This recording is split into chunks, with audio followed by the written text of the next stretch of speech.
নমস্কার শ্রোতা বন্ধুরা, গল্পের ফেরিওয়ালা গ্রুপে আপনাদের সবাইকে স্বাগত।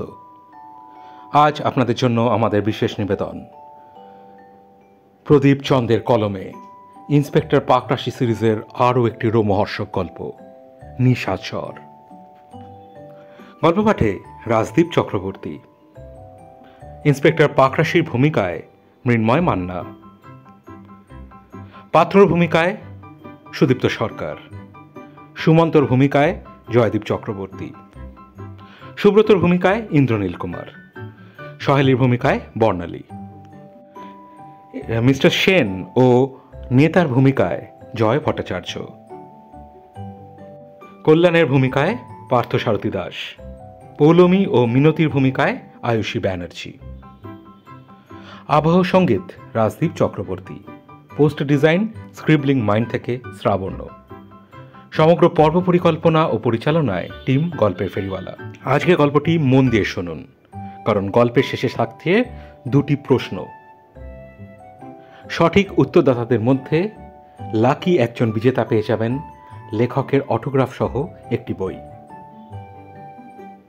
শুরু হচ্ছে আজকের বিশেষ নিবেদন প্রদীপ চন্দের কলমে নিশাচর। মফস্বল শহরটি ছোট হলেও আকার আয়তন খুব কম নয়।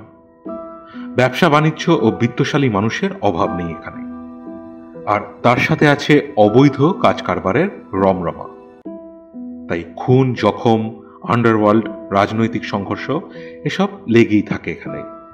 এসব দেখে দেখে এখানকার নাগরিকদের গা সওয়া হয়ে গেছে। নতুন নতুন বহুতল গড়ে উঠেছে বেশ কিছু বছর ধরে। সেখানেও আছে এলাকা দখলের লড়াই, জমি নিয়ে কাড়াকাড়ি, ব্যবসায়িক শত্রুতা এবং হিংসা। এই প্রমোটিং ব্যবসার সাথে জড়িত রাঘব বোয়ালরা সবসময় ক্ষমতাসীন দলের রং মেখে থাকে। দেখলে মনে হবে এরা সেই দলেরই কোনো সেজ বা ছোট নেতা। তাদের মধ্যে হামেশাই সংঘর্ষ লেগে থাকে, যেগুলোকে গোষ্ঠীদ্বন্দ্ব বলে মনে হতে পারে, কিন্তু আদতে সেসব কিন্তু কিছুই নয়। এগুলো তাদের নিজেদের ব্যবসায়িক দ্বন্দ্ব। এই শহরের 5 জন বড় প্রমোটারের মধ্যে একজন রাজশেখর বাগচি, বয়স 40-এর আশেপাশে। ইতিমধ্যেই প্রমোটিং ব্যবসায় তিনি বেশ একজন আলোচিত নাম। বেশ শান্ত স্বভাবের, দুরন্ত বুদ্ধিমান এবং অসীম সাহসী। এই গুণগুলো তাঁকে ব্যবসার শিখরে নিয়ে গেছে। ইতিমধ্যে তাঁর সম্পদের পরিমাণ প্রায় 100 কোটির কাছাকাছি। সেই সাথে ব্যবসায়িক প্রতিদ্বন্দ্বী ও শত্রু সংখ্যাও অসংখ্য এবং ক্রমবর্ধমান। মাস 2 আগেই তাঁকে হত্যা করার চেষ্টা করা হয়েছিল।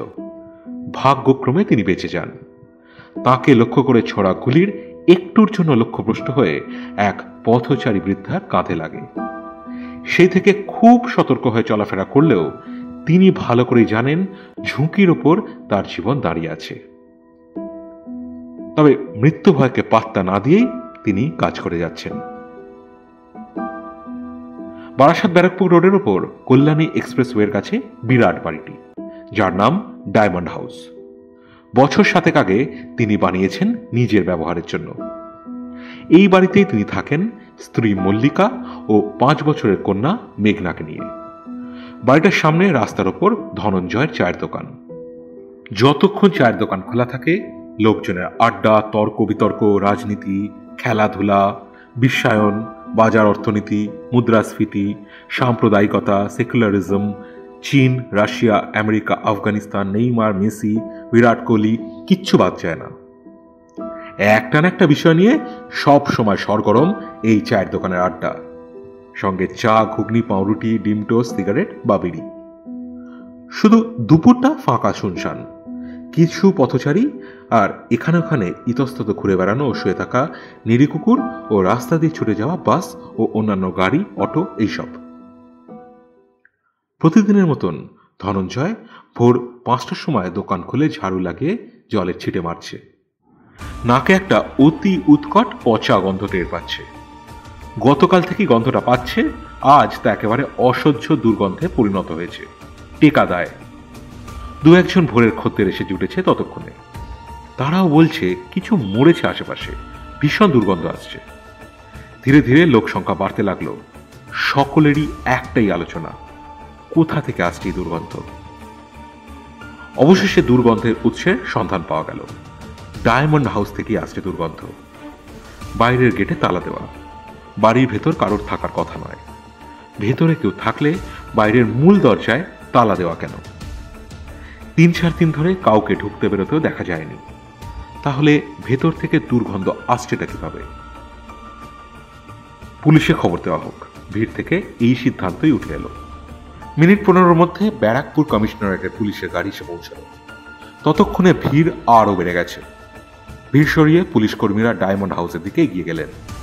গেট বন্ধ, লক করা। চাবিওয়ালা ডেকে এনে দরজা খোলা হলো।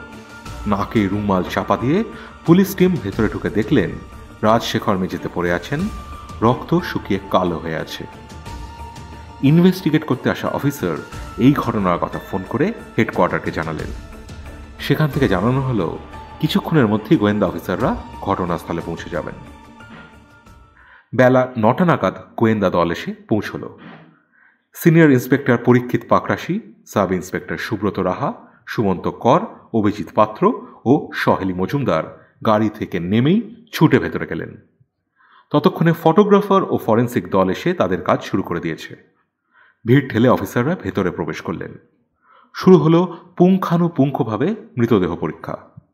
মৃতদেহের পাশে 2.5 ফুট দৈর্ঘ্যের একটা ভারী লোহা রড পড়ে আছে। অগ্রভাগে জমাট রক্তের দাগ শুকিয়ে কালো হয়ে আছে। পাকরাশি বললেন, এটাই মার্ডার ওয়েপন।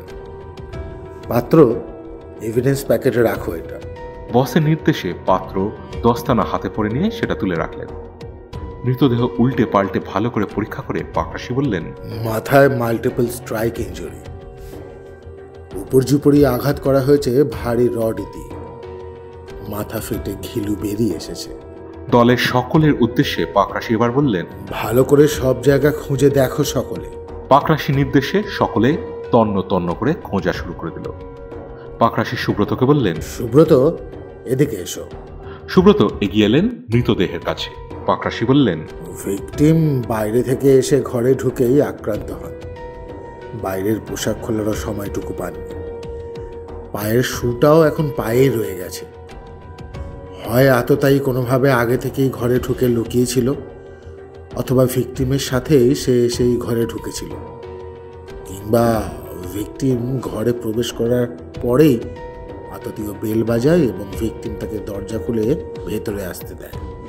সুব্রত সম্মতিসূচক মাথা নাড়লেন। পাকরাশি সুব্রতকে আরো বললেন, সুব্রত, ভিকটিমের সাথে আর কে কে এই বাড়িতে থাকতো একটু খোঁজ নাও তো। এক্ষুনি নিচ্ছি স্যার। বলে সুব্রত দরজার বাইরে থাকা ভিড়ের দিকে এগিয়ে গেলেন। ফিরে এসে পাকরাশিকে জানালেন, স্যার, ভিকটিম তার স্ত্রী মল্লিকা ও 5 বছরের মেয়ে মেঘনাকে নিয়ে এই বাড়িতেই থাকতেন। আর 3 দিন আগে, অর্থাৎ 12ই মার্চ, মল্লিকা মেয়েকে নিয়ে তার দিদি জামাইবাবুর সাথে সিকিম বেড়াতে গেছেন। খোঁজাখুঁজিতে স্পট থেকে পাওয়া গেল ভিকটিমের মোবাইল আর সোফার নিচ থেকে একটা ব্রেসলেটের টুকরো। ঘরের সব আলমারি লক অবস্থায় রয়েছে। কেউ টাচ করেছে বলে মনেই হচ্ছে না। চুরি করার উদ্দেশ্যে যে খুন নয় এটা পরিষ্কার। ছাদের দরজা খোলা রয়েছে। আততায়ী কি তবে ছাদ দিয়ে ভেতরে প্রবেশ করেছে? আচ্ছা, প্রফেশনাল কিলার অত ভারী রড কি ব্যবহার করবে খুন করতে? আততায়ী কি খুন করতে রড সাথে নিয়ে এসেছিল? এরকম নানা প্রশ্ন ঘুরছে পাকরাশি সাহেবের মাথায়। সবকিছু খুঁটিয়ে পরীক্ষা করার পর স্থানীয় থানার ইনভেস্টিগেটিং অফিসারকে ডেড বডি পোস্টমর্টমে পাঠিয়ে দেওয়ার নির্দেশ দিলেন পাকরাশি। তারপর দলবল নিয়ে বাইরে বেরিয়ে গেলেন তিনি। তখনও বাড়ির সামনে মানুষের জটলা। অফিসাররা বেরিয়ে আসতে পুলিশ কর্মীরা ভিড় হটিয়ে দিলেন। চায়ের দোকানের সামনে গিয়ে পাকরাশি জিজ্ঞাসা করলেন, এই চায়ের দোকান কার? ধনঞ্জয় গিয়ে এসে বলল, আগে স্যার আমার। নাম কি? ধনঞ্জয়। এমন একটা ঘটনা তোমার নাকের ডগায় ঘটে গেল আর তুমি কিছুই টের পেলে না? স্যার, আমার দোকান যতক্ষণ খোলা ছিল ততক্ষণ কিছু ঘটলে নিশ্চয়ই টের পেতাম। হয়তো আমি দোকান বন্ধ করে চলে যাওয়ার পর হয়েছে স্যার। ভদ্রলোকের নাম কি জানো? রাজশেখর বাগচি। কি কাজ করতেন? দাদা এখানকার সবচেয়ে বড় প্রমোটার। ওনার সাথে কারোর শত্রুতা ছিল? প্রচুর। 2 মাস আগেও দাদার ওপর গুলি চালিয়েছিল, একটুর জন্য বেঁচে গেছিল। ঠিক আছে, তুমি যাও। কোনো সন্দেহজনক কিছু দেখলে আমাদের খবর দেবে। অবশ্যই স্যার। পাত্র, ইনফরমারদের সাথে যোগাযোগ করো, দেখো এটা কোনো গোষ্ঠীর কাজ কিনা। পাকরাশি নির্দেশ পেয়ে এসআই অভিজিৎ পাত্র বললেন, শিওর স্যার, রাতের মধ্যে আপনাকে আপডেট দিচ্ছি। এবার সুমন্তর উদ্দেশ্যে পাকরাশি বললেন, সুমন্ত, তুমি খুঁজে দেখো রাজশেখরের কোনো এক্সট্রা ম্যারিটাল অ্যাফেয়ার্স ছিল কিনা। ব্যবসায়িক শত্রুতার দিকটাও ভালো করে খোঁজ নাও। ডেফিনেটলি স্যার, যা খবর পাবো রাতে আপনাকে জানাচ্ছি। সহেলি, তুমি ভিকটিমের মোবাইলের কল ডিটেলস চেক করে দেখো সন্দেহজনক কিছু পাও কিনা। এবার সকলের উদ্দেশ্যে পাকরাশি বললেন, আমরা সন্ধ্যাবেলায় সকলে বসবো, আমার বাড়িতে সকলে চলে এসো। Okay sir. বেলা 11টা। প্রতিদিনের মতন চায়ের দোকান আড্ডা বিতর্কে জমে উঠেছে। আজকের আলোচনার বিষয় একটাই, রাজশেখর হত্যা। এটা নিশ্চয়ই কুন্দন সিং এর গোষ্ঠীর কাজ। রাজদার সাথে কিছুতেই পেরে উঠছিল না, তাই একেবারে সরিয়ে দিল। আরে না না, কুন্দন ভাইজির বিয়ে দিতে ইউপি গেছে 1 সপ্তাহ হতে যাচ্ছে, আরে ও কি করে করবে? আরে ওটাই তো টেকনিক। ওখান থেকে অপারেশন করালো আর সবাই ভাবলো ও তো নেই, ও কি করে করবে? দেখ ভাই, সিআইডির হাতে যখন কেস গেছে তখন সব টেনে খুঁচিয়ে একদম বার করে ফেলবে। আচ্ছা, রাজদা কি কাউন্সিলরের লোক ছিল? ধুর, রাজদাও সব পাতি কাউন্সিলরকে থোড়াই পাত্তা দিত। ও মিনিস্টার লেভেলে রাজদার ওঠা বসা ছিল। কাউন্সিলর, এমএলএ সব তো ঘুরে গেল কিছুক্ষণ আগে, মিনিস্টারও আসবে শুনেছি। আর এলাকাটা একেবারে যাচ্ছে তাই হয়ে গেল, সব সময় খুন খারাপ এসব লেগেই রয়েছে। জমজমাট বিতর্ক সভা চলছে। এরই মধ্যে হুটার বাজিয়ে নীলবাতি জ্বালানো গাড়িতে করে মন্ত্রী মহাশয় এসে হাজির হলেন। চায়ের দোকান ফাঁকা করে সকলেই সেদিকে ছুটল। ডায়মন্ড হাউসের সামনে এখন মিডিয়া গিজগিজ করছে, ভিড় সামলাতে পুলিশ হিমশিম খাচ্ছে। এরই মধ্যে মন্ত্রীর উপস্থিতি। পুলিশ মৃদু লাঠিচার্জ করে জায়গা বানিয়ে মন্ত্রী মহাশয়কে নিয়ে গেলেন। মন্ত্রীকে পেয়েই মিডিয়া ঘিরে ধরল। স্যার, এই হত্যার পেছনে কারা আছে বলে আপনি মনে করেন? সাংবাদিকের প্রশ্নের উত্তরে মন্ত্রী বললেন, দেখুন, এটা পুরোপুরি বিরোধীদের ষড়যন্ত্র। ওরা আমাদের নেতাকর্মীদের হত্যা করে আমাদের মনোবল ভেঙে দেওয়ার চক্রান্ত করছে। শান্ত পরিবেশকে অশান্ত করার এই অপচেষ্টা আমরা বরদাস্ত করব না। বিরোধীদের দৃষ্টান্তমূলক শাস্তির ব্যবস্থা করা হবে। এরপর মন্ত্রী মহোদয় থানার আইসিকে ধমকের সুরে বললেন, কি করেন আপনারা সারাদিন? একটার পর একটা আমাদের লোক খুন হয়ে যাচ্ছে আর আপনারা নাকে তেল দিয়ে ঘুমাচ্ছেন। 2 দিনের মধ্যে খুনিকে হাজতে ভরা চাই। জোর হাত করে কাচুমাচু মুখে আইসি মাথা নিচু করে মন্ত্রীর ধমক শুনলেন। লেকচার দিয়ে মন্ত্রীমশাই যেভাবে এসছিলেন সেভাবেই আবার হুটার বাজিয়ে হুশ করে বেরিয়ে গেলেন। এর আধ ঘন্টা পরে এলেন বিরোধী দলনেতা। উপস্থিত সাংবাদিকরা তাঁকেও ঘিরে ধরলেন। বিরোধী নেতার কাছে তাদের প্রশ্ন, এই হত্যাকাণ্ডের ব্যাপারে আপনি কি বলবেন স্যার? বিরোধী নেতা পান চিবোতে চিবোতে একবার থুতু ফেলে বললেন, এটা এখন রাজ্যের নিত্যদিনের ঘটনা। চারিদিকে খুন আর সন্ত্রাসের রাজনীতি চলছে। প্রতিদিন আমাদের একটা করে খুন হচ্ছে, কোনো প্রতিকার নেই, সুরাহা নেই, আইন শৃঙ্খলা পুরোপুরি ভেঙে পড়েছে। পুলিশের দলদাসের মতো আচরণ করছে। আমি অবিলম্বে এই সরকারের পদত্যাগের দাবি করছি। মিনিট 5 পর তিনিও যেমন এসেছিলেন গাড়িতে চড়ে সেভাবেই চলে গেলেন। ভিড় আস্তে আস্তে পাতলা হতে থাকলো।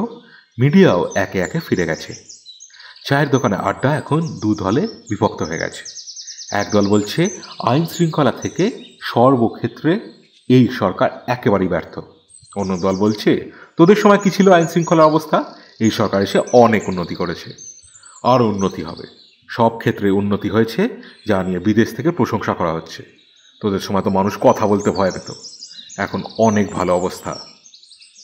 রাজনৈতিক চাপান উত্তরে জমজমাট ধনঞ্জয়ের দোকান তখন। এমন সময় দূরে কোথাও বোমা পড়ার শব্দ শোনা গেল। লোকজন ছুটে পালাচ্ছে। এই খুনের প্রতিক্রিয়ায় 2 গোষ্ঠীর গণ্ডগোল শুরু হয়ে গেল বোধহয়। কাছাকাছি কোথাও আবার একটা বোমা পড়ার আওয়াজ। ধনঞ্জয় তাড়াতাড়ি দোকানের ছাপ ফেলে জিনিসপত্র গোছাতে লাগলো। দোকানের আড্ডায় তখনও পর্যন্ত যারা উপস্থিত ছিল তারা সকলে যে যার বাড়ির উদ্দেশ্যে রওনা দিয়েছে। রাস্তাঘাট ফাঁকা হয়ে গেছে অনেকটাই। সন্ধ্যে 7টা। পাকরাশির বাড়িতে বিশেষ আলোচনা আসরে সকলেই উপস্থিত। পাত্র, তুমি বলো কি কি ইনফরমেশন পেলে? এসআই পাত্র কথা শুরু করতে যেতেই পাকরাশি সাহেবের বাড়ির কাজের মেয়ে মিনতি চায়ের ট্রে হাতে ঘরে ঢুকে বলল, দাদাবাবু, চা। ভালোই হলো, চাটা খুব প্রয়োজন ছিল এই সময়। তুই সকলের হাতে হাতে দিয়ে যা। চা খেয়ে তারপর আমরা আমাদের আলোচনা আবার শুরু করব। চা পর্ব মেটার পর পাত্র বলা শুরু করলেন। স্যার, ভিকটিমের প্রধান প্রতিদ্বন্দ্বী কুন্দন সিংহ। ভিকটিমকে সরিয়ে দিতে পারলে সবচেয়ে বেশি লাভ তারই। কিন্তু মাস 2 আগে রাজশেখরের ওপর গুলি চালানোর ঘটনায় ওর ছেলেরা এখন জেলে। তাছাড়া কুন্দন এখন ইউপিতে, তাই এই ঘটনায় ওর জড়িত থাকার সম্ভাবনা কিছুটা হলেও কম, যদি না ও কোনো প্রফেশনাল কিলারকে সুপারি দিয়ে থাকে। এটা কোনো প্রফেশনাল কিলারের কাজ বলে আমার মনে হয় না। খুন করতে ওরা রড ব্যবহার করবে না। আমি আরও জানতে পেরেছি স্যার, রাজশেখরের বাবা সূর্যশেখর প্রথম স্ত্রী অর্থাৎ রাজশেখরের মা মারা যাওয়ার পর দ্বিতীয়বার বিবাহ করেন। দ্বিতীয় স্ত্রীর সন্তান আদিত্য মাঝে মাঝেই টাকার জন্য আসতেন বৈমাত্রেয় বড় ভাই রাজশেখরের কাছে। রাজশেখর অনেকবার টাকা দিয়েছেন তাকে, কিন্তু এত ঘন ঘন টাকার জন্য আসতে থাকায় মাসখানেক আগে রাজশেখর আর টাকা দেবেন না বলে খুব অপমান করে তাকে বাড়ি থেকে তাড়িয়ে দেন। যাওয়ার আগে আদিত্য দাদাকে দেখে নেবার হুমকি দিয়ে যায়। এছাড়া মাস 4 আগে তার অপোনেন্ট পার্টির নেতা বিধান গুহর জবরদখল করে রাখা এক একর জমি দলবল নিয়ে গিয়ে তাকে উৎখাত করে জমি নিজের দখলে নিয়ে নেয় রাজশেখর। ক্ষমতা পরিবর্তনের আগে সেও ওই দলই করত। সুতরাং শত্রু হিসাবে বিধানের কথা অবশ্যই নজরে রাখা দরকার। পাত্র থামতে পাকরাশি সুব্রতকে বললেন, সুব্রত, তুমি কিন্তু প্রয়োজনীয় পয়েন্টগুলো নোট করে রেখো। স্যার, আমি সব নোট করে যাচ্ছি।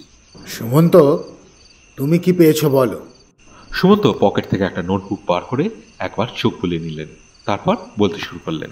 স্যার, রাজশেখরের এক্সট্রা ম্যারিটাল অ্যাফেয়ার সম্পর্কে তেমন কিছু এখনও জানতে পারিনি। তবে একটা গুরুত্বপূর্ণ বিষয় উঠে এসেছে, তা হলো বিবাহের পূর্বে বিপাশা নামে একটি মেয়ের সাথে রাজশেখরের অনেক দিন একটা সম্পর্ক ছিল। তাদের মধ্যে দৈহিক রিলেশনও ছিল। বিপাশাকেই বিয়ে করার কথা ছিল তার, কিন্তু হঠাৎ করে মত বদলে রাজশেখর মল্লিকাকে বিবাহ করে নেন। এতে বিপাশা খুব রেগে যান এবং প্রতিশোধ নেওয়ার জন্য ছক কষতে থাকেন। শোনা যায় লোক ভাড়া করে তিনি নাকি একবার রাজশেখরের ওপরে প্রাণঘাতী হামলাও চালান। যদিও সেই যাত্রা রাজশেখর কোনো মতে বেঁচে যান এবং যথেষ্ট তথ্য প্রমাণের অভাবে বিপাশার বিরুদ্ধে কেস প্রমাণ করা যায়নি। এটা স্যার বিপাশার দ্বিতীয় প্রয়াস হলেও হতে পারে। সুমন্তর কথা শুনতে শুনতে পাকরাশি যেন একটা চিন্তায় ডুবে গেছিলেন। সুমন্ত থামতে ঘোরের মধ্যে থেকে ফিরে এসে তিনি বললেন, এমন সময় পাকরাশি সাহেবের স্ত্রী পৌলমী ঘরে ঢুকে জিজ্ঞাসা করলেন, বলছি যে তোমরা কি আরেকবার চা খাবে? হলে মন্দ হতো না। শুনে পৌলমী চায়ের জোগাড় করতে ভেতরে চলে গেলেন। মিনিট 10 পর চা চলে এলো। সকলেই চায়ের কাপ তুলে নিলেন। কাজের কথা সরিয়ে রেখে কিছুক্ষণের জন্য সকলেই আড্ডায় মেতে উঠলেন। সকলের চা শেষ হতেই পাকরাশি সাহেব আবার সিরিয়াস হয়ে গেলেন। ইনফরমারদের সক্রিয় করা হয়েছে পাত্র? হ্যাঁ স্যার। বিপাশা, আদিত্য আর বিধানের ফোন নম্বরটা আমার চাই। কাল আমাকে এগুলো অবশ্যই দিও। অবশ্যই দেবো স্যার। পাকরাশি এবার সুমন্তের উদ্দেশ্যে বললেন, কাল পোস্টমর্টম রিপোর্টটা সংগ্রহ করে আমাকে দিয়ে যাবে সুমন্ত। আর সহেলি, আর তুমি বিপাশার সাথে দেখা করবে, তার সাথে কথা বলে জানতে চেষ্টা করবে এই ঘটনায় তার জড়িত থাকা কতটা সম্ভাবনা আছে। Okay sir. এবার সহেলির উদ্দেশ্যে পাকরাশি বললেন, সবার ফোন নাম্বারটা পেলে সকলের কল রেকর্ড আলাদা আলাদা করে চেক করবে। সন্দেহজনক কিছু পেলে নোট করে আমাকে দেবে। Sure sir. সুব্রত, তুমি কাল সকালে চলে আসবে। তোমাকে নিয়ে কাল আমি বেরোবো। অবশ্যই স্যার। তাহলে আজ এই পর্যন্তই। আগামীকাল তোমরা তোমাদের নির্দিষ্ট দায়িত্ব যথাযথভাবে পালন করবে। Yes sir. ডায়মন্ড হাউসের বাইরে দুজন কনস্টেবল পাহারায় মোতায়েন হয়েছে। পাকরাশি ও সুব্রতকে দেখেই তারা স্যালুট দিয়ে এগিয়ে এলেন। পাকরাশি তাদের উদ্দেশ্যে বললেন, আপনারা ব্যস্ত হবেন না, নিজেদের ডিউটি করুন। পাকরাশি ও সুব্রত বাড়িটার চারপাশে ঘুরে ঘুরে খুঁটিয়ে পর্যবেক্ষণ করতে লাগলেন। পাকরাশি বললেন, বুঝলে সুব্রত, ছাদের গেট খোলা ছিল। আততাই যদি ছাদের গেট দিয়ে ঢুকে থাকে তবে তাকে 3 তলার ছাদে উঠতে হবে। ছাদে ওঠার একমাত্র উপায় তো রেন পাইপ বেয়ে ওঠা, যেটা একরকম অসম্ভব, কারণ এই পিভিসি পাইপ বেয়ে ওঠা কোনো মতেই সম্ভব বলে তো মনে হচ্ছে না। আর দিনের বেলায় ওভাবে উঠতে গেলে আশেপাশের লোকজনের নজরে পড়তো নিশ্চিতভাবে। একদমই তাই স্যার। ডায়মন্ড হাউস থেকে বেরিয়ে এসে পাকরাশি বললেন, সুব্রত, ধনঞ্জয়কে একবার ডাকো। সুব্রত ডাক শুনে ধনঞ্জয় কাছে এসে পাকরাশিকে দেখে বলল, নমস্কার স্যার। 12 তারিখ রাজশেখর বাবুর স্ত্রী কখন বাড়ি থেকে বেরিয়েছিলেন তা কি তোমার জানা আছে? হ্যাঁ স্যার, আমি তো বৌদি ব্যাগপত্র গাড়িতে তুলে দিয়েছিলাম, তখন ওই বেলা 11টা হবে। ঠিক আছে, তুমি যাও। ধনঞ্জয় সেলাম ঠুকে দোকানে চলে গেল। ও চলে যাওয়ার পর পাকরাশি বললেন, রাস্তার উল্টো দিকে একজন আমাদের দিকে নজর রাখছে, বুঝলে সুব্রত? সুব্রত পেছন ঘুরে সেদিকে চোখ ফেরাতেই লোকটা আকাশের দিকে তাকাতে তাকাতে চলে গেল। Let's go. Yes sir. দুজনে গাড়িতে উঠে পড়লেন। গাড়ি ছুটে চলল ব্যারাকপুর কমিশনারেট অফিসের দিকে। সেখানে পৌঁছে ব্যারাকপুর থানার ওসি রথিন চক্রবর্তীকে তলব করলেন পাকরাশি। মিনিট 10 মধ্যে ওসি এসে হাজির হলেন। হ্যাঁ স্যার, বলুন। মল্লিকাকে খবরটা জানানো হয়েছে? মল্লিকার বাবা ধীরজ সেনকে জানিয়ে দেওয়া হয়েছে। উনি বারাসাতে থাকেন, মেয়েকে খবরটা নিশ্চয়ই তিনিই দেবেন। তাকে এমনটাই বলে দেওয়া হয়েছে স্যার। রাজশেখরের নিকট আত্মীয় কে কে আছেন তাদের জানিয়েছেন? রাজশেখরের নিকট আত্মীয় তার বাবা, তিনি অসুস্থ। বৈমাত্র ভাই আদিত্য এবং আপন বড় বোন মানে দিদি দীপান্বিতা, তিনি দিল্লিতে থাকেন। তাকে খবর দেওয়া হয়েছে। আশা করছি কাল পরশু এসে পড়বেন। Very good. আপনি মল্লিকার বাবা ধীরাজ সেনকে এখানে একবার আসতে বলুন, আমি কথা বলবো। পাকরাশি নির্দেশ পাওয়ার পর ওসি মিস্টার সেনকে ফোন লাগালেন। কথা শেষে জানালেন, স্যার, উনি ঘন্টাখানেকের মধ্যেই আসছেন। এখন সময় সকাল 9টা। 1 ঘন্টা মানে 10টা পর্যন্ত অপেক্ষা। এই সময় ব্রেকফাস্ট এসে গেল দুজনের জন্য, সঙ্গে ধোঁয়া ওঠা চা। একজন কনস্টেবল এসে তাঁদের সামনে টেবিলের উপর রেখে দিয়ে গেলেন। যাওয়ার সময় বলে গেলেন, স্যার, বড়বাবু পাঠালেন। কোথায় বড়বাবু? ডাকো তাকে। পাকরাশির হাঁক শুনে ওসি হাসি মুখে হাজির হয়ে বললেন, স্যার, সেই কোন সকালে বেরিয়েছেন, ব্রেকফাস্ট নিশ্চয়ই হয়, তাই সামান্য একটু আয়োজন। প্লিজ স্যার, রাগ করবেন না, আপনারা এখানে আমাদের অতিথি। এই কথার পর পাকরাশি আর কি করবেন, খাবারের সদ্ব্যবহার করা ছাড়া। 9:45 নাগাদ ধীরজ সেন এলেন। পরীক্ষিত পাকরাশি? আমি পরীক্ষিত পাকরাশি। আপনি নিশ্চয়ই ধীরাজ সেন? পাকরাশির প্রশ্নের উত্তরে সম্মতি জানালেন ধীরজ সেন। পাকরাশি তাকে সামনের চেয়ারটায় বসতে বলায় মিস্টার সেন বসলেন। আপনার জামাই রাজশেখর বাগচি খুন হয়েছেন, এ কথা নিশ্চয়ই আপনাকে জানানো হয়েছে? হ্যাঁ, বড়বাবু গতকাল ফোন করে জানিয়েছিলেন। আপনার মেয়েকে কি খবরটা দেওয়া হয়েছে? হ্যাঁ, আমি গতকাল ওকে ফোন করে জানিয়েছি। রাজশেখর ও মল্লিকার বিবাহটা কি অ্যারেঞ্জ ম্যারেজ ছিল? আগে না, ফেসবুকে ওদের আলাপ। বিবাহের আগে আপনার মেয়ের কি কোনো অ্যাফেয়ার ছিল?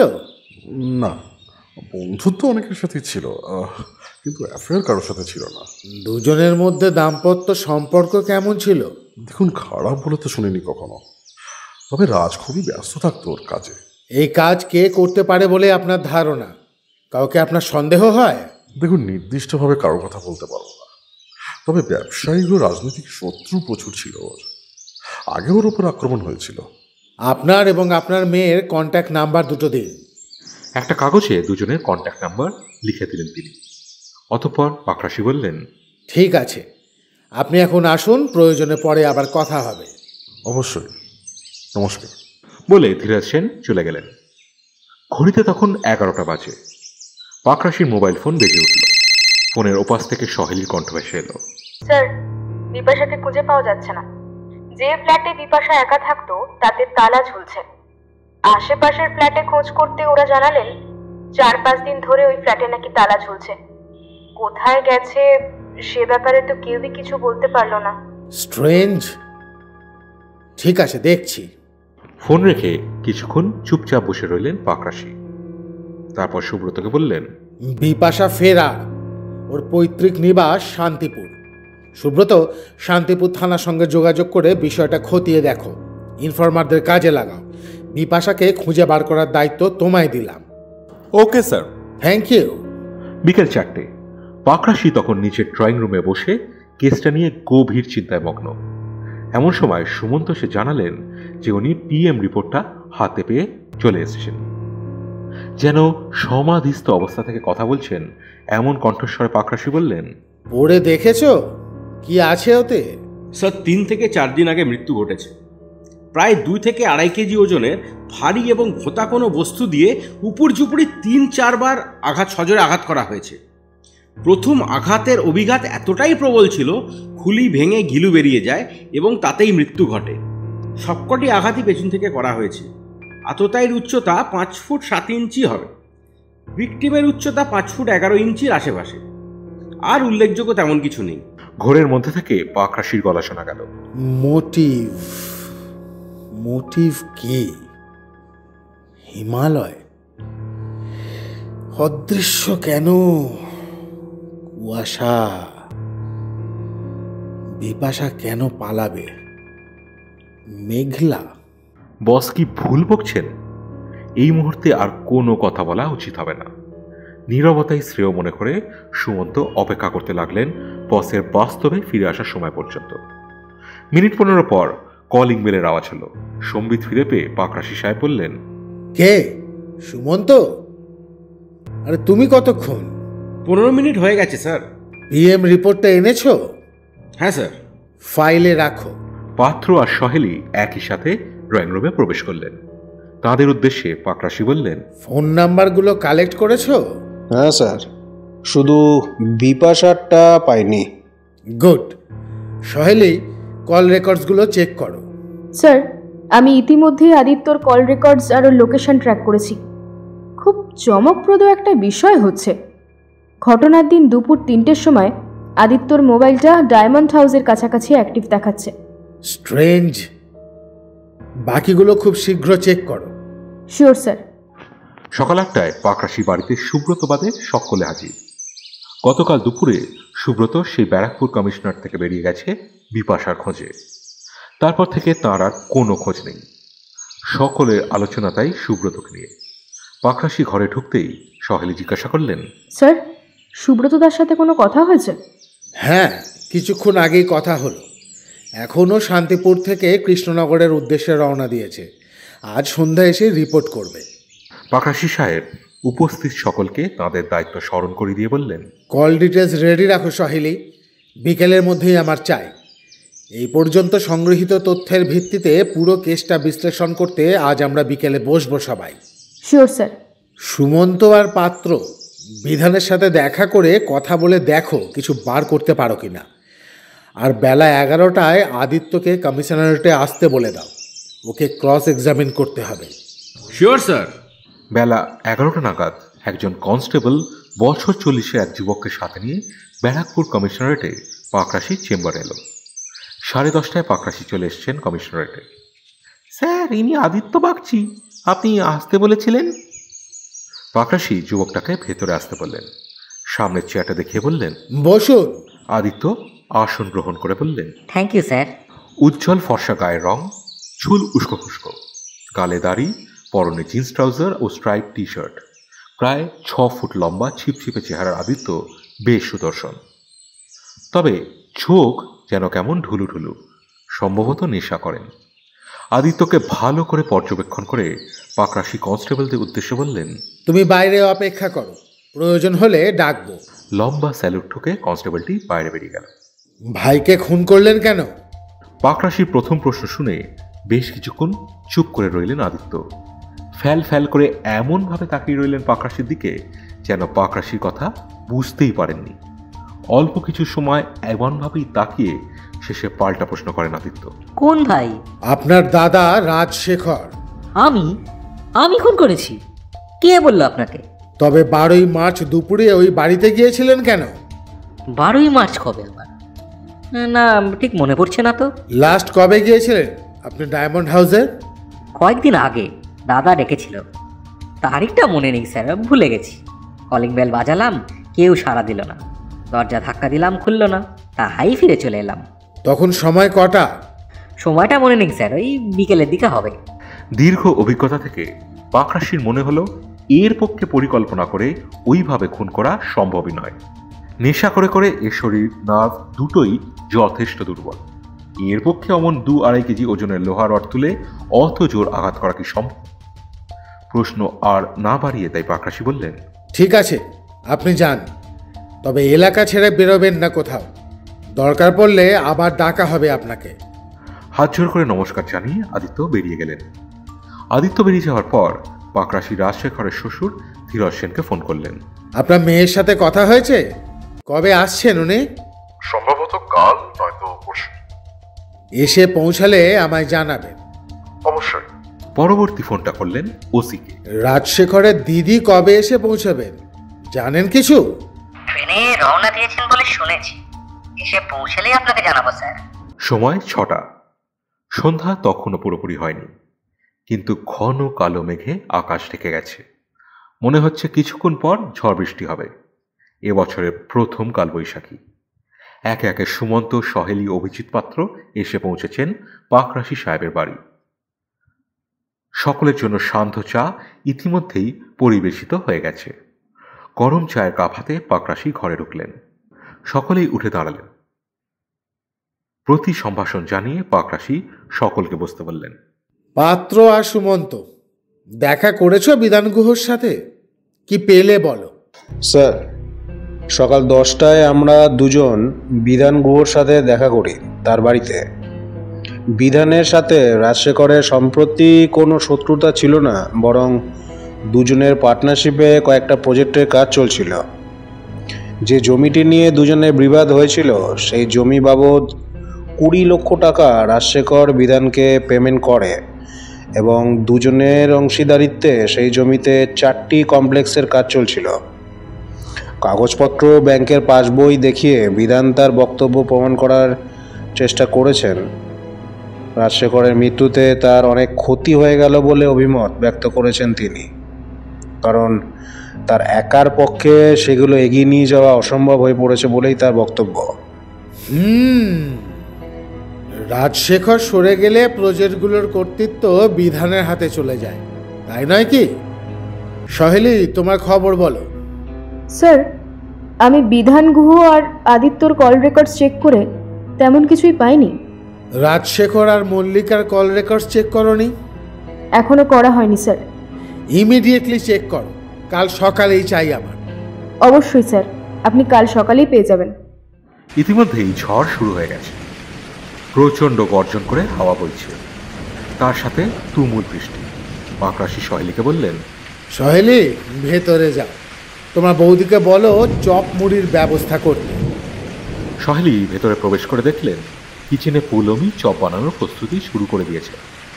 সহেলিকে দেখে পৌলমী বললেন, এসো সহেলি, ঝড় বৃষ্টি হলেই তোমাদের সাহেবের চপ মুড়ি খাওয়ার ফরমাইশ হয়, তাই আগে থেকেই শুরু করে দিয়েছি।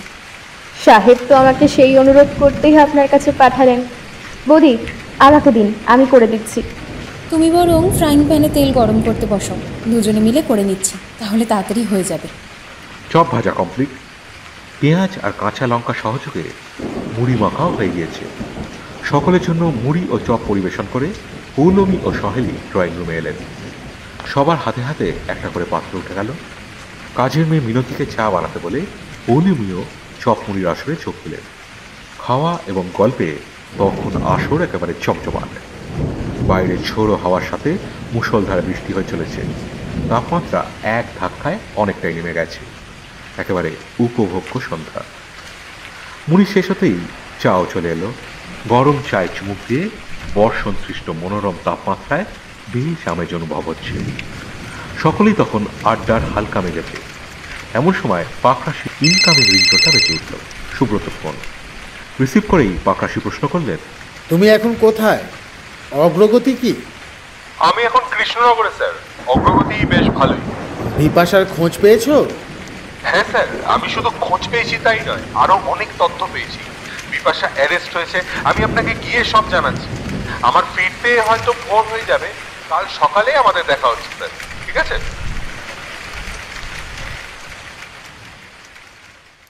সাত সকালে পাকরাশি সাহেবের বাড়িতে অতুৎসাহী 3 জন এসআই এসে হাজির।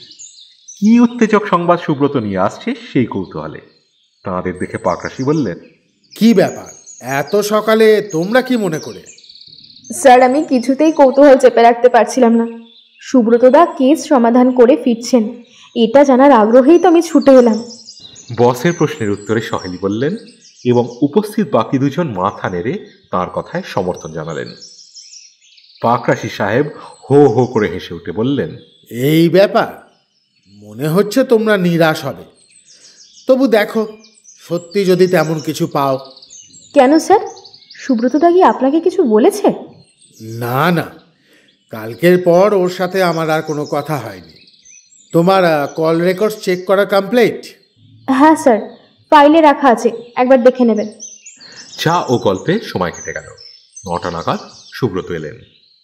এসে সকলকে একসাথে দেখে বললেন, কি আশ্চর্য, সকলেই রয়েছেন দেখছি, কি সৌভাগ্য আমার। ওরা তোমার জন্য সকাল থেকে এখানে অপেক্ষা করছে। পাকরাশির কথায় একই সাথে খুব অবাক আর খুশি হয়ে সুব্রত বললেন, মাই প্লেজার। সুব্রতদা, তোমার গল্প শোনার জন্য আমি অধীর আগ্রহে অপেক্ষা করছি। দেরি না করে তাড়াতাড়ি তোমার কাহিনীটা এবার শোনাও। সহেলির কথা শুনে সুব্রত ঠোঁটের কোণে মৃদু হাসি ফুটে উঠল। বসের অনুমতি পাওয়ার আশায় তাঁর দিকে জিজ্ঞাসা দৃষ্টিতে তাকালেন সুব্রত। তা বুঝতে পেরে পাকরাশি বললেন, ওদের কৌতূহল নিবারণ করো সুব্রত। মিনতি, আর এক রাউন্ড চা দিয়ে যাও। মিনতি ঘরের ভেতর উকি দিয়ে অতিথির সংখ্যা গুনে নিয়ে ভেতরে চলে গেল। নিজের আসন গ্রহণ করে সুব্রত শুরু করলেন তার অভিযানের কাহিনী। গত পরশু বিপাশার ফ্ল্যাটে গিয়ে খোঁজ খবর করে জানতে পারি শ্যামনগরের একটি মেয়েদের স্কুলে তিনি শিক্ষকতা করেন। সেই মতো শ্যামনগরের সেই স্কুলে গিয়ে অনুসন্ধান করে শান্তিপুরের তার বাড়ির ঠিকানা জোগাড় করলাম। শান্তিপুরের উদ্দেশ্যে রওনা দিলাম। শান্তিপুর থানার সহায়তায় সেই বাড়ি পৌঁছে জানতে পারলাম আগের দিন রাতে তার বিবাহ হয়ে গিয়েছে। বর বধূ কৃষ্ণনগরের বরের বাড়িতে চলেও গেছে। রাতটা শান্তিপুরে কাটিয়ে পরদিন দুপুর নাগাদ কৃষ্ণনগরের উদ্দেশ্যে রওনা হলাম। বিপাশার সাথে দেখা করে জানতে পারলাম ঘটনার দিনের 2 দিন আগে থেকেই তিনি ছুটি নিয়ে শান্তিপুরের বাড়িতে ছিলেন এবং বিবাহের প্রস্তুতিতে ব্যস্ত ছিলেন। রাজশেখরের মৃত্যু সংবাদও তার জানা ছিল না। রাজশেখরের বিবাহের পর থেকেই তার সাথে বিপাশার কোনো রকম যোগাযোগ ছিল না। ইভেন রাজশেখরের ওপর যে আক্রমণের ঘটনা ঘটেছে তাতেও তাকে অমূলকভাবে ফাঁসানো হয়েছিল। তার বিরুদ্ধে কোনো রকম প্রমাণ আদালতে পেশ করতে পারেনি পুলিশ, তাই তাকে বেকসুর খালাস দিতে বাধ্য হয় আদালত। এ পর্যন্ত বলে সুব্রত থামলেন।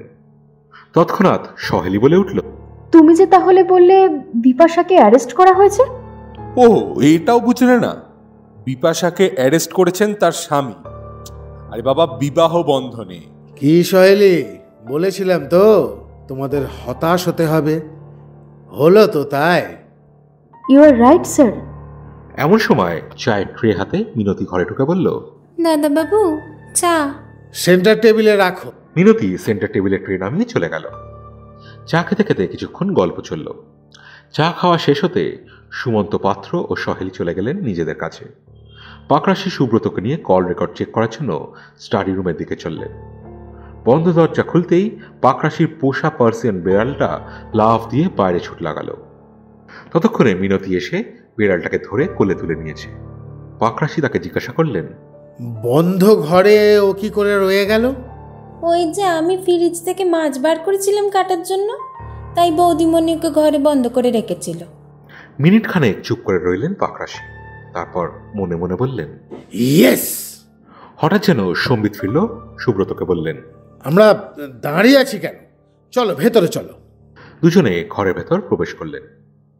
আধ ঘন্টার ওপর সমস্ত কল ডিটেল নিয়ে দুজনে পরীক্ষা নিরীক্ষা ও বিশ্লেষণ করলেন। ফাইলটা ভালো করে খুঁটিয়ে দেখে পাকরাশি খচখচ করে অনেকগুলো নোট লিখলেন। তারপর সুব্রতকে বললেন, সুব্রত, গাড়ি রেডি করতে বলো, ডায়মন্ড হাউসে যেতে হবে। গাড়ি ছুটে চলল ডায়মন্ড হাউসের উদ্দেশ্যে। দরজা খুলে ভেতরে ঢুকে পাকরাশি বললেন, সুব্রত, ফ্লোরের কোনা কোনা খুঁজে দেখো। দুজনেই সন্ধানী চোখ দিয়ে খুঁজতে লাগলেন।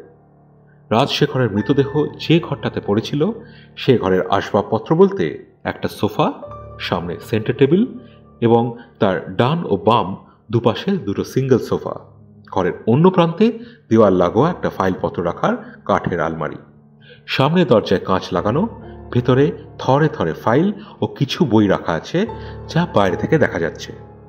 হঠাৎ সেন্টার টেবিলের নিচে পড়ে থাকা কয়েকটা পোড়া সিগারেটের টুকরো পাকরাশির চোখে পড়ে। তৎক্ষণাৎ সুব্রতকে ডেকে বললেন, সুব্রত, এদিকে এসো।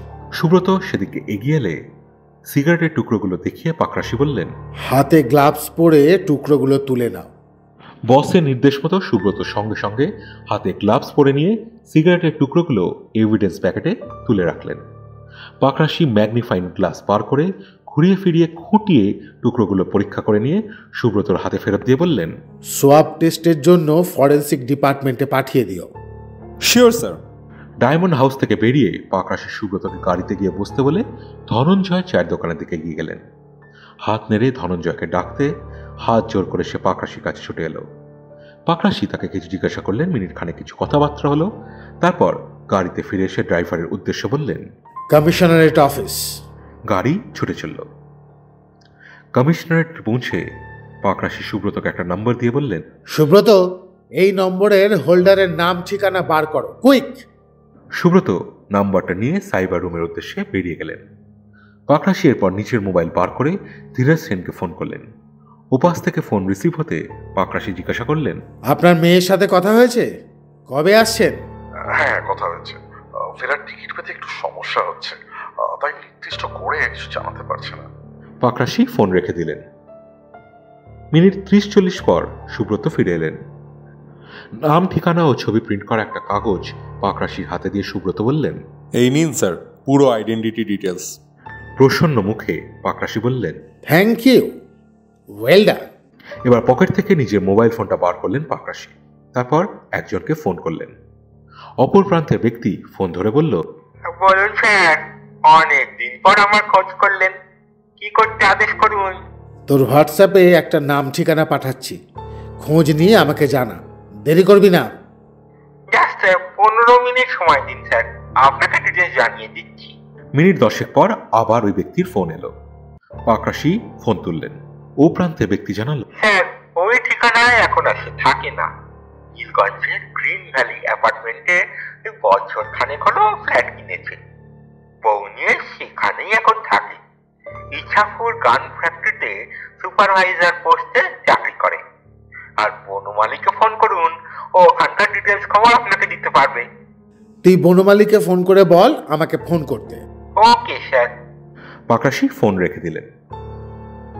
মিনিট 5 পর পাকরাশির মোবাইলটা বেজে উঠল। ফোন তুলে পাকরাশি জিজ্ঞাসা করলেন, কে? বনমালী? হ্যাঁ স্যার, বলুন আমাকে কি করতে হবে? তুই এখন কোথায়? এই তো নীলগঞ্জ বাজারে। তুই গ্রিন ভিউ অ্যাপার্টমেন্টের সামনে গিয়ে অপেক্ষা কর, আমি আসছি। সুব্রতকে সাথে নিয়ে পাকরাশি বেরিয়ে পড়লেন। বনমালীর কাছে গিয়ে অনেক গুরুত্বপূর্ণ তথ্য পাওয়া গেল। এই গ্রিন ভিউ অ্যাপার্টমেন্টটা রাজশেখরেরই তৈরি করা। বনমালীর কাছে পাওয়া তথ্যের ভিত্তিতে পাকরাশি গাড়িতে উঠে ড্রাইভারকে নির্দেশ দিলেন, ইছাপুর গান শেল ফ্যাক্টরি। গাড়ি ছুটে চলল ইছাপুরের দিকে। গান অ্যান্ড শেল ফ্যাক্টরির সেকশন অফিসার ভদ্রলোক খুবই অমায়িক প্রকৃতির মানুষ। পাকরাশিদের পরিচয় জানতে পেরে তাদের সাদরে বসতে বললেন। পাকরাশি বললেন, আপনাদের হাজিরা খাতা এবং শিফট অ্যালটমেন্ট রেজিস্টার একটু দেখতে চাই। ভদ্রলোক এই কথা শুনে বেল বাজাতে একজন যুবক, সম্ভবত পিয়ন, তার সামনে এসে দাঁড়ালো। সেকশন অফিসার তাকে ডিউটি রেজিস্টার এবং অ্যাটেন্ডেন্স রেজিস্টার নিয়ে আসার নির্দেশ দিতেই যুবকটা বেরিয়ে গেল। পর্যায়ক্রমে দুটো রেজিস্টার পরীক্ষা করে দেখে সুব্রতকে নির্দেশ দিলেন প্রয়োজনীয় তথ্যগুলো নোট করে নিতে। সেই মতো সুব্রত সব নোট করে নিলেন। ইছাপুর থেকে এবার পাকরাশিদের গাড়ি ব্যারাকপুর কমিশনারেটের দিকে ফিরে চলল। কমিশনারেট অফিসের গেটে সাংবাদিক ও মিডিয়ার ভিড় জমে গেছে। পাকরাশিদের গাড়ি পৌঁছতেই ইলেকট্রনিক মিডিয়ার সাংবাদিকরা ঘিরে ধরল। বুম এগিয়ে ধরে তারা প্রশ্ন করলেন, স্যার, ঘটনা ঘটেছে কয়েকদিন হয়ে গেল, আপনাদের তদন্তের আপডেট কি? জনতা তা জানতে কৌতূহলী হয়ে উঠেছে তো। খুনিকে কি চিহ্নিত করা গেছে? 2-1 দিনের মধ্যেই আপনারা সব জানতে পারবেন। তদন্ত প্রক্রিয়া চলছে, এর বেশি এখনই কিছু বলা যাবে না, তাতে তদন্ত ব্যাহত হবে। অফিসে ঢুকেই পাকরাশি আর সুব্রত সাইবার সেলে চলে গেলেন। সুব্রত, সৌরভকে একবার এখানে আসতে বলো। সৌরভ তথ্য প্রযুক্তি বিশেষজ্ঞ। বসের নির্দেশ পেয়ে সুব্রত বাইরে বেরিয়ে একজন কনস্টেবলকে সৌরভকে ডেকে আনতে বললেন। মিনিট 3 মধ্যেই সৌরভ চলে এলেন। পাকরাশি সৌরভকে 2টো নাম্বার দিয়ে জিজ্ঞাসা করলেন, সৌরভ, এই 2টো মোবাইল ফোন নম্বরের হোয়াটসঅ্যাপ নাম্বার কি বার করা যাবে? অবশ্যই যাবে স্যার, যদি এদের হোয়াটসঅ্যাপ অ্যাকাউন্ট থাকে। নাম্বার 2টো নিয়ে সৌরভ কম্পিউটারের সামনে বসে পড়লেন। মিনিট 20 চেষ্টায় হোয়াটসঅ্যাপ নাম্বার 2টো বার করে বললেন, এই দিন sir. Thanks bro, well done. Just half an hour sir, আমি আপনার নাম্বারে সবগুলো ফরওয়ার্ড করে দিচ্ছি, আপনি আপনার চেম্বারে গিয়ে বসুন। থ্যাঙ্কস আ লট। এই বলে পাকরাশি সুব্রতকে সাথে নিয়ে নিজের চেম্বারে চলে গেলেন। দুপুর থেকে চূড়ান্ত ব্যস্ততায় লাঞ্চ করার সময় পর্যন্ত হয়নি। চেম্বারে ঢুকেই লাঞ্চের আদেশ করলেন। কিছুক্ষণের মধ্যেই লাঞ্চ এসে গেল দুজনের টেবিলে, পাউরুটি আর চিকেন স্টু। লাঞ্চ সেরে পাকরাশি সাহেব একটা সিগারেট ধরিয়ে ধোঁয়া রিং ছাড়তে ছাড়তে গভীর চিন্তায় ডুবে গেলেন। এর মিনিট 10 পর সুমন্ত পাত্র চেম্বারে ঢুকে সাহেবকে ধ্যানমগ্ন দেখে কোনো কথা না বলে চুপচাপ আসন গ্রহণ করে বসে পড়লেন। ধ্যান ভাঙল সৌরভের ফরওয়ার্ড করা মেসেজগুলো তার মোবাইলে ঢোকার নোটিফিকেশনের অ্যালার্ট সাউন্ডে। সামনের চেয়ারে সুব্রতর সাথে পাত্র ও সুমন্তকে বসে থাকতে দেখে প্রশ্ন করলেন, তোমরা কতক্ষণ? এই স্যার মিনিট 10 হবে। ভালো হয়েছে তোমরা এসেছো, একটা অপারেশনে বেরোতে হবে। সুব্রত, সাসপেক্টের নাম, ঠিকানা আর ফোন নাম্বার লিখে ওদের দাও। পাত্র, সুমন্ত, তোমরা এই ঠিকানায় চলে যাও। অ্যাপার্টমেন্টের গেটে ইনফর্মার বনমালী তোমাদের জন্য অপেক্ষা করবে। ফোন করে সাসপেক্টেড লোকটিকে এখানে আসতে অনুরোধ করা হচ্ছে। সে বাড়ি থেকে বেরোলে তোমরা ফলো করবে। বনমালী তোমাদের সাহায্য করবে। পালিয়ে যাওয়ার চেষ্টা করলে অ্যারেস্ট করবে, অন্যথায় শুধু ফলো করবে। আন্ডারস্ট্যান্ড? Yes sir. বলে পাত্র আর সুমন্ত দ্রুত বেরিয়ে গেল। ওরা বেরিয়ে যাওয়ার সঙ্গে সঙ্গে বনমালীকে ফোন করে পাকরাশি প্রয়োজনীয় নির্দেশ দিয়ে রাখলেন। সুব্রত, তুমি সাসপেক্টের নাইট ডিউটির তারিখগুলোতে রাজশেখরের ফোনের রাতের লোকেশনটা কোথায় ছিল চেক করো তো। আমার অনুমান তাতেই কেস জলের মতো সলভড হয়ে যাবে। যাও, ভেরি কুইক। বসের আদেশ পালন করতে করতে সুব্রত দ্রুত বেরিয়ে গেলেন। এতক্ষণে সৌরভের পাঠানো মেসেজগুলো দেখার সময় পেলেন পাকরাশি। মেসেজে তেমন কিছুই একটা নেই। একটা ভিডিও ক্লিপ দেখে চোখ কপালে ওঠার জোগাড়। যদিও এমনই কিছু একটা অনুমান করেছিলেন তিনি, কিন্তু এতটা হয়তো ভাবা যায়নি। সম্পূর্ণ কেসটা এবার পাকরাশির চোখের সামনে দিনের আলোর মতো পরিষ্কার হয়ে গেল। 15 মিনিট পর সুব্রত বেশ খুশি খুশি মুখে ঢুকে বললেন, স্যার, আপনার অনুমান পুরোপুরি মিলে গেছে। নাইট ডিউটির দিনগুলো বেশিরভাগ দিন রাত 11টা থেকে ভোর 5টা পর্যন্ত রাজশেখরের মোবাইলের লোকেশন গ্রিন ভিউ অ্যাপার্টমেন্ট দেখাচ্ছে। বুঝেছো সুব্রত? সৌরভের পাঠানো একটা ভিডিও ক্লিপ কেস পুরো সমাধান করে দিয়েছে। এর মিনিট 10 পর পাকরাশির মোবাইলে পাত্র ফোন করে জানালেন, স্যার, আমরা গ্রিন ভিউ পৌঁছে গেছি। ওকে, স্টে অ্যালার্ট। ফোন রেখে পাকরাশি এবার সুব্রতকে বললেন, সুব্রত, সাসপেক্টকে ফোন করো, এখানে আসতে বলো। সুব্রত ফোন লাগালেন। ফোনের ও প্রান্ত থেকে ব্যক্তি ফোন রিসিভ করতেই সুব্রত বললেন, ব্যারাকপুর কমিশনারেট থেকে এসআই সুব্রত রাহা বলছি। রাজশেখর বাবুর খুনের ঘটনার ব্যাপারে আপনার সাথে কিছু কথা বলতে হবে। আপনি এক্ষুনি এখানে চলে আসুন। তখন বিকেল পার হয়ে যাচ্ছে। কিছুক্ষণের মধ্যেই সন্ধ্যা নামবে। গায়ের রং শ্যামবর্ণ, উচ্চতা 5 ফুট 6 বা 7 ইঞ্চি হবে, বলিষ্ঠ দেহ, মোটা গোঁফ, বয়স 40-এর মতো নেই। একজন লোককে সাথে নিয়ে পাত্র এবং সুমন্ত পাকরাশি চেম্বার এসে ঢুকলেন। সুমন্ত বলল, স্যার পালিয়ে যাওয়ার চেষ্টা করছিল। তাহলে মেমো করে লক আপে নিয়ে নাও। কেন লক আপে নেবেন? এ আবার কি? আমার আবার কি অপরাধ? আপনারা অন্যায়ভাবে আমাকে এভাবে কেন ধরে আনবেন? লোকটার এমন উঁচু গলার কথা শুনে পাকরাশি ঈষৎ ব্যঙ্গের সুরে বললেন, ওহো, আপনি যখন কোনো অপরাধ করেননি তাহলে এখানে বসুন, আপনার সাথে একটু আলাপ করা যাক। লোকটা খুব বিরক্ত মুখে সামনের চেয়ারে বসে পড়লেন। তারপর বললেন, কি জানতে চান তাড়াতাড়ি বলুন, আমার ডিউটি সময় হয়ে যাচ্ছে, আমাকে ফ্যাক্টরিতে যেতে হবে। আপনার নাম? কল্যাণ রক্ষিত। রাজশেখর বাগচিকে আপনি চিনতেন? হ্যাঁ, চিনতাম। কিভাবে? ফ্ল্যাট বিক্রির বিজ্ঞাপন দিয়েছিল, তা দেখে ফ্ল্যাট কেনার জন্য যোগাযোগ করি। এবং গ্রিন ভিউয়ের ফ্ল্যাটটি ওর কাছ থেকে কিনি, সেই সূত্রেই পরিচয়। ওকে মারলেন কেন? কি যাতা বলছেন? আমি কেন মারতে যাব? আমি মারিনি। তাই বুঝি? আপনার স্ত্রীর সাথে রাজশেখরের কি কোনো অ্যাফেয়ার্স ছিল? একথা শুনে কল্যাণের মুখ রাগে লাল হয়ে উঠল, চোখ দুটো থেকে যেন আগুন বেরোতে লাগলো। তবুও না ভেঙে পড়ে সে বলল, আমি জানি না। সত্যি কি জানেন না? না, জানি না। তাহলে আপনার বেডরুমে গোপন ক্যামেরা কেন সেট করেছিলেন? কে বলেছে এসব আপনাকে? একদম বাজে কথাই। গত 12ই মার্চ দুপুর 12টা থেকে 2টো এই সময় আপনি কোথায় ছিলেন? আমার ডিউটি ছিল, আমি ফ্যাক্টরিতে ছিলাম। কিন্তু আপনার ফ্যাক্টরি অ্যাটেন্ডেন্সের রেজিস্টার বলছে ওই দিন আপনি অনুপস্থিত ছিলেন। কোনটা ঠিক, আপনি না রেজিস্টার? যে আক্রমণাত্মক কৌশল রক্ষণের ঢাল হিসেবে এতক্ষণ ব্যবহার করছিল, সেই কৌশলই অবিচল থেকে সে বলল, এই প্রশ্নের কোনো উত্তর আমি দেব না। আর ফ্যাক্টরিতে অনুপস্থিত থাকা প্রমাণ করে না যে আমিই খুন করেছি। শিওর? বলে মৃদু হেসে হোয়াটসঅ্যাপ থেকে সংগ্রহ করা ভিডিও ক্লিপটা রক্ষিতকে দেখিয়ে পাকরাশি বললেন, দেখুন তো, এটা কি আপনার গোপন ক্যামেরায় তোলা? ক্ষণিকের জন্য চমকে উঠেই পরক্ষণে নিজেকে সামলে নিয়ে একই ভঙ্গিমায় রক্ষিত বললেন, যদি আমি তুলেই থাকি তাতে কি প্রমাণ হয়? খুন আমিই করেছি। কি প্রমাণ আছে আপনার কাছে? আছে আছে, সব আছে। আচ্ছা, আপনি কি স্মোক করেন? হ্যাঁ, করি তো। আপনার ব্র্যান্ড উইলস নেভি কাট, রাইট? ইয়েস। আমার সময় চলে যাচ্ছে। আপনার এইসব আজে বাজে প্রশ্নের উত্তর দিয়ে সময় নষ্ট করার মতন সময় আমার কাছে নেই। আপনার কাছে প্রমাণ থাকলে বলুন, না হলে আমায় যেতে দিন।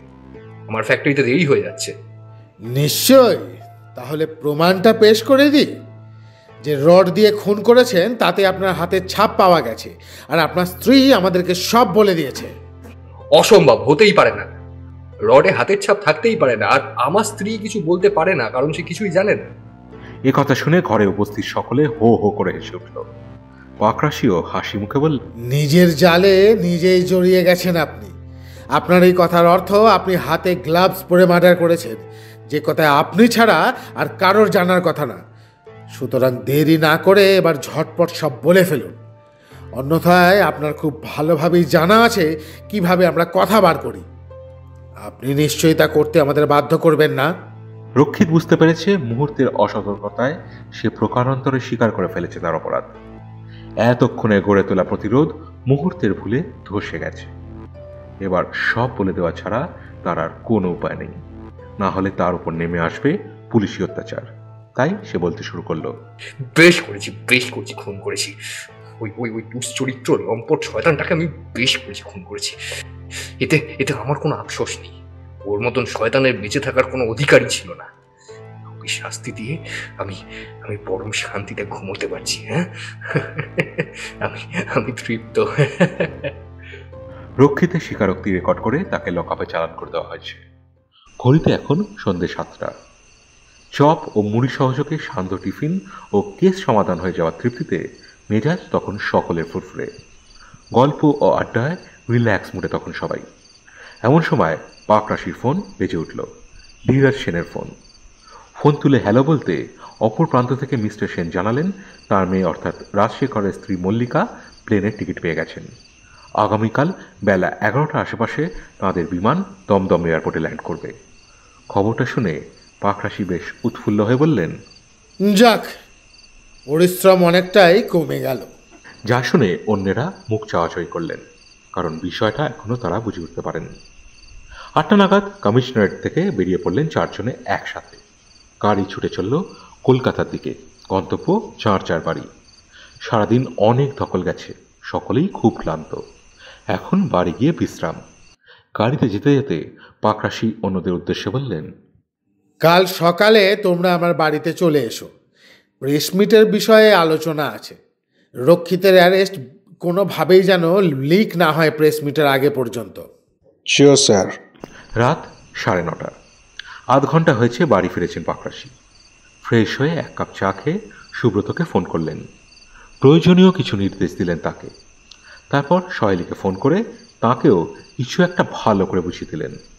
এরপর কেস ফাইল নিয়ে বসে বিশেষ পয়েন্টগুলো নোট করে যেতে লাগলেন। পরের দিন সকালে যথারীতি পাত্র আর সুমন্ত পাকরাশিদের বাড়িতে এসে হাজির। সুব্রত আসেননি। পাকরাশি তাকে অন্য কাজে দায়িত্ব দিয়েছেন। পাত্র ও সুমন্তের উদ্দেশ্যে পাকরাশি বললেন, তোমরা দুজন কমিশনারেটের নির্দিষ্ট সময় চলে যাবে। সন্ধ্যায় প্রেস মিটের সব বন্দোবস্ত করার দায়িত্ব তোমাদের। এখন বিষয়টা গোপন রাখতে হবে। যথাসময়ে আমি প্রেসকে জানিয়ে দেব। এখন আমি বেরোচ্ছি, সন্ধ্যায় দেখা হবে। Okay sir. বলে দুজনে বেরিয়ে গেলেন। পাকরাশি ড্রাইভারকে উঁচু গলায় ডেকে গাড়ি রেডি করতে বললেন। গাড়ি রেডি করে ড্রাইভার চলে এলো। পাকরাশি বেরিয়ে গেলেন। বাড়ি ফিরলেন তখন দুপুর 12টা। স্নান করতে যাবেন এমন সময় ফোন এলো। ফোন ধরতেই সুব্রতর গলা শোনা গেল। Sir, operation successful. Very good, you deserve thanks. সন্ধ্যায় প্রেস কর্নারে দেখা হচ্ছে। স্নান সেরে দুপুরে লাঞ্চের জন্য তৈরি হচ্ছেন এমন সময় ধীরজ সেনের ফোন এলো। ফোন ধরে পাকরাশি বললেন, হ্যালো। কিছুটা শঙ্কিত এবং কিছুটা ক্ষুব্ধ গলায় ধীরজ সেন বললেন, What is this, Mr. Officer? You are harassing an innocent without any cause. খুব শান্ত কিন্তু দৃঢ় কণ্ঠে পাকরাশি বললেন, Nobody is harassed without cause, Mr. Shen. We are doing our duty. If you attend press meet this evening, everything will be clear to you. You are requested to attend the press meet. Thank you. Bye. দুপুরে খাওয়া সেরে Pakrashi press ক্লাবে phone করে সন্ধ্যার press মিটের খবরটা সকলকে জানিয়ে দিলেন। তারপর টানা একটা ঘুম লাগালেন। ঘুম ভাঙতে দেখলেন ঘড়িতে 5টা বাজে। তাড়াতাড়ি উঠে তৈরি হয়ে বেরিয়ে পড়লেন। ব্যারাকপুর কমিশনারেটের প্রেস কর্নারে গিয়ে যখন পৌঁছলেন তখন 6:30 বাজে। ইতিমধ্যেই বেশিরভাগ সাংবাদিক ও আলোকচিত্রী এসে হাজির হয়েছেন। ধীরজ সেনও এসছেন। অত্যন্ত ক্ষুব্ধ তিনি, সেটা তার মুখ চোখের ছাপে স্পষ্ট। সুব্রত, সহেলি, পাত্র আর সুমন্ত অনেক আগেই চলে এসছেন। তাঁরা দক্ষ হাতে পুরো বিষয়টা সামলাচ্ছেন। পাকরাশিকে দেখে সহেলি বলল, ওয়েলকাম স্যার, গুড ইভিনিং। প্রতি সম্ভাষণ জানিয়ে পাকরাশি বললেন, সকলে এসে গেছেন? অলমোস্ট, কয়েকজন আসতে বাকি আছে শুধু। জয়েন্ট সিপি ক্রাইম কখন আসবেন? উনি স্যার অফিসে ওয়েট করছেন, খবর দিলেই আসবেন বলেছেন। তাহলে ওনাকে ডেকে নাও, দেরি করে লাভ নেই, শুরু করে দেওয়া যাক। খবর পাওয়ার 2 মিনিটের মধ্যেই জয়েন্ট সিপি রাজীব ভার্মা এসে গেছেন। সকলের উদ্দেশ্যে তিনি বললেন, উপস্থিত সাংবাদিক বন্ধুরা, আপনারা সকলেই জানেন গত 12ই মার্চ এই অঞ্চলের নামী প্রমোটার রাজশেখর বাগচি অজ্ঞাত আততায়ীদের দ্বারা খুন হয়েছেন। মিস্টার পরীক্ষিত পাকরাশির নেতৃত্বে আমাদের তদন্তকারী দল একদিনের কঠোর পরিশ্রম ও পেশাগত নিপুণতার সাথে কেসের সমাধান করে প্রকৃত খুনি ও তার সহযোগীকে গ্রেফতার করতে সক্ষম হয়েছেন। For this they deserve a clap with a big hand. সারা হল করতালি দিয়ে তাদের অভিনন্দন জানায়। জয়েন্ট সিপি আরও বললেন, আপনারা একে একে প্রশ্ন করুন। মিস্টার পাকরাশি আপনাদের সব প্রশ্নের উত্তর দেবেন। আপনাদের কৌতূহল নিরসনের জন্য তিনি এবং তার টিম প্রস্তুত। তারপর মাইকের স্পিকারটা পাকরাশির দিকে সরিয়ে দেওয়ার আগে পাকরাশির উদ্দেশ্যে তিনি বললেন, now this is your press meet, mister Pakrashi. It's my pleasure. Thank you, sir. Good evening, everyone. Now this is your turn to ask me question. এক সর্বোচ্চ টিআরপির বাংলা ইলেকট্রনিক মিডিয়ার সাংবাদিক উঠে দাঁড়িয়ে প্রশ্ন করলেন, আচ্ছা, খুনি কি কুন্দন সিং এ নিযুক্ত কোনো সুপার কিলার? আমাদের চ্যানেলে 3 দিন ধরে আমরা আমাদের নিজস্ব তদন্তমূলক প্রতিবেদনে দেখিয়েছি এলাকা দখল এবং ব্যবসায়িক কর্তৃত্ব কায়েম করার উদ্দেশ্যেই রাজশেখরকে খুন করা হয়েছে এবং আমাদের তদন্ত ও প্যানেল ডিসকাশন থেকে উঠে এসছে এ কাজ কুন্দন সিং এর নির্দেশেই সংঘটিত হয়েছে। Are we correct mister Pakrashi? Sorry, you are not. সে কি, আমরা তো নিশ্চিতভাবে জানতাম যেটা কুন্দন সিং এরই কাজ। না, এটা কুন্দন সিংহের কাজ নয়। কিছুক্ষণের মধ্যেই আসল খুনিদের আপনাদের সামনে পেশ করা হবে। আমরা ইনভেস্টিগেট করার সময় কোনো দিকই বাদ দিইনি, সমস্ত দিক খুঁটিয়ে অনুসন্ধান করা হয়েছে। কিন্তু মার্ডারের ধরন এবং মার্ডার ওয়েপন দেখে আমি প্রথম থেকেই নিশ্চিত ছিলাম যে এটা কোনো প্রফেশনাল কিলারের কাজ নয়, কারণ খুন করার জন্য তারা ওই রকম 2.5 থেকে 3 কেজি ওজনের লোহার রড ব্যবহার করবে না। স্যার, আপনি কিভাবে খুনি পর্যন্ত পৌঁছলেন যদি একটু বিস্তারিতভাবে বলেন, জনগণ জানতে খুব কৌতূহলী।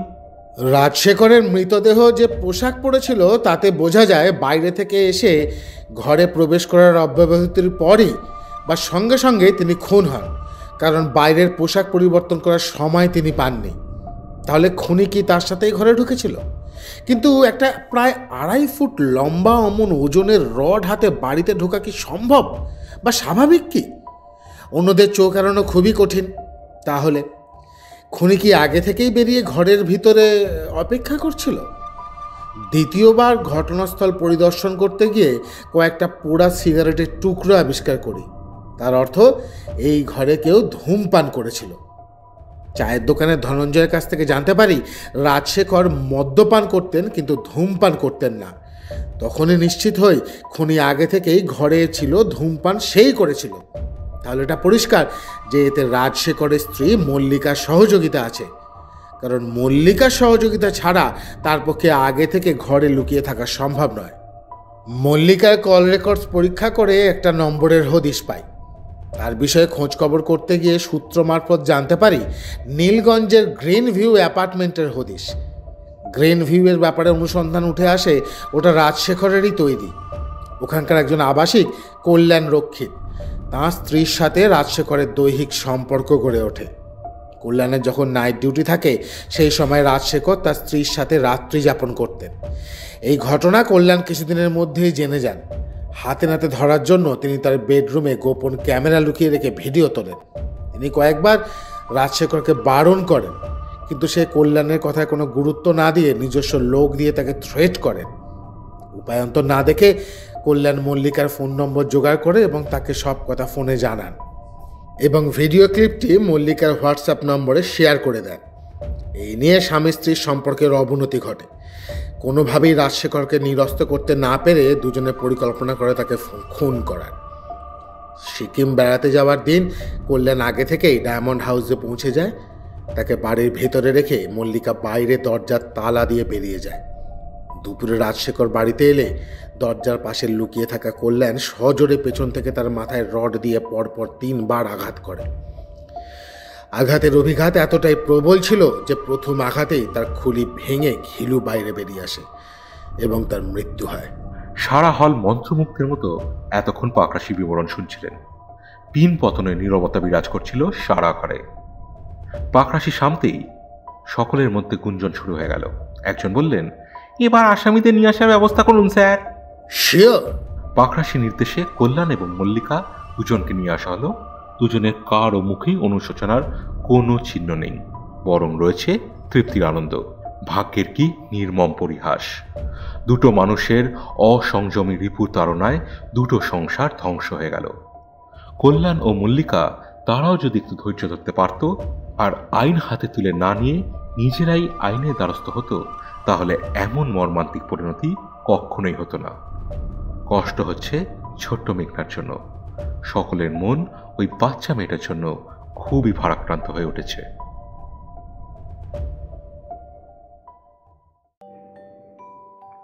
শুনছিলেন প্রদীপ চন্দ্রের কলমে নিশাচর।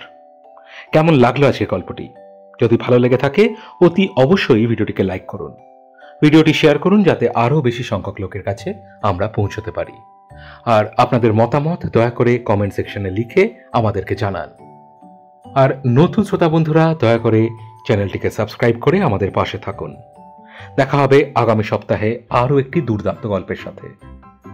আজ গল্প পাঠে ছিল মৃন্ময়, জয়দীপ, ইন্দ্রনীল, জয়, সুদীপ্ত, আয়ুষী, বর্ণালী ও আমি রাজদীপ। আজকের প্রশ্ন, মৃত রাজশেখরের তৈরি করা 2টি অ্যাপার্টমেন্টের নাম এই গল্পে উল্লেখ করা আছে। সেই 2টি অ্যাপার্টমেন্টের নাম কি? আজকের দ্বিতীয় প্রশ্ন, খুনির স্থান থেকে পাকরাশি কোন ব্র্যান্ডের সিগারেটের বাট পেয়েছিলেন? দেরি না করে চটপট আপনাদের উত্তর লিখে পাঠান কমেন্ট বক্সে। সঠিক উত্তরদাতাদের মধ্যে লাকি একজন উত্তরদাতা পেয়ে যাবেন লেখক প্রদীপ চন্দ্রের অটোগ্রাফ সহ একটি বই। ফিরব আগামী সপ্তাহে আরও একটি দুর্দান্ত গল্পের সাথে। সবাই ভালো থাকবেন, সুস্থ থাকবেন আর অবসর সময় অতি অবশ্যই শুনতে থাকবেন গল্পের ফেরিওয়ালা গ্রুপের নানান অডিও স্টোরিজ। ধন্যবাদ।